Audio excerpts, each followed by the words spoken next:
вітанне, сябры! Сёння Данік і Даша будуць гаворыць пра беражлівасць. Глядзіце, слухайце і запамінайце. У школе мы, гаспадары, нават у кожным класе. І павінны мы, сябры, быць за ўсё ў адказе. Давайте пройдемся по школе ды паглядзім, ці руплівымі гаспадарамі з'яўляюцца самі вучні ў нашай школе. Паспяшаемся хутчэй. Бачыш кран, вода цячэ. Крайнік не закрыў, пра ваду відаць.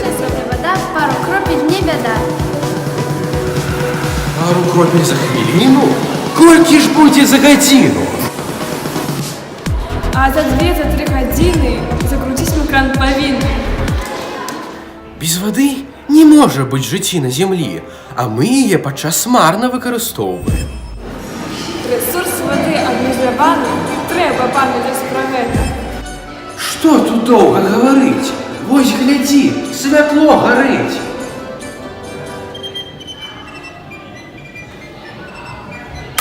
Хоць даўно ў кабінет дзённы пранікае свет.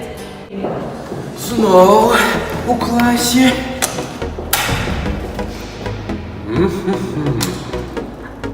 Свет не выключылі, дзеці. Гарыць за пэўны час, лічба немалая ў нас.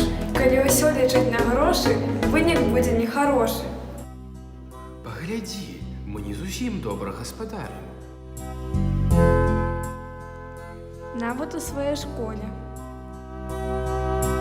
А дома? А на вуліцы? А калі ўсе так нядбайна будуць ставіцца да вады, газу, свету, што будзе? Прыйдзе на зямлю бяда, калі прападзе вада? Што мы будзем есці і піць? Як мы посуд будзем мыць? Як мы зубы чысціць будзем? Ох, вода патрэбна людзям. Без цяпла да без святла спроб кепская пашла. Бо ў цемры ды без газу захварэем мы адразу. Будзе гора ў кожным доме. Што рабіць нам?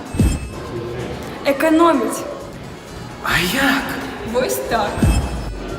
Мы закрыем шчыльна дзверы. Краны сюды мы праверым. Бо зямля – вялікі дом. Ну дык будь гаспадаром. Падтрымаем мы, сябры, дырэктыву нумар 3. Зберажэм цяпло, ваду, адвядзём ад усіх бед. Будуць добра жыць на свеце І дарослыя, і дзеці.